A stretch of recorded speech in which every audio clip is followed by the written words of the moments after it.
এখন চালু হয়ে গেছে মর্নিং স্কুল, আর বাইকটাও রঞ্জন সারিয়েছে, তো বাড়ি ফিরে এসেছে, সেই কারণে ফল টল যা ছিল সব কেটে দিলাম। সকালে টিফিন করে গেছিলো। আর দেখুন আমার জন্য নিয়ে এসেছে তালশাঁস, সাথে পাকা আম। ওফ, তালশাঁস কি ভালো লাগে।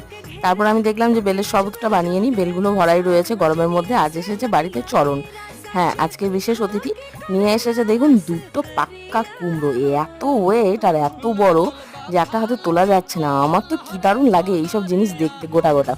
তো রান্নাঘরে চলে এসেছি, রান্না তো করতে হবে, স্পেশাল রান্না হবে। তো এই যে বাটিটা দেখছেন, এটা শাশুমা দিয়েছে, কিন্তু এটাতে আজকে ভাবছিলাম ভাত রান্না করব, কিন্তু 3 জনের ভাত হবে, সেই কারণে এটার মধ্যে হবে না, বড় পাত্রে বসিয়েছি। তাছাড়া ইচ্ছে ছিল যে আজকেই উদ্বোধন করব। তো এখানে চিকেন কষা সবাইকে দিয়ে দিলাম 1 পিস করে, 3 জনের 3 পিস তুলে রাখলাম। চিকেনটা কষিয়ে নিলে বাদবাকি রান্না মোটামুটি হয়ে গেছে। তো চলুন দেখাই কি কি রান্না করেছি। চিকেন কষা আছে, সাথে আছে মুসুরির ডাল, আর সাথে আছে করলা ভাজা, সাথে আলু পোস্ত। ব্যাস, আবার কি চাই। আর বললাম যে আম কাটবো, তো বললো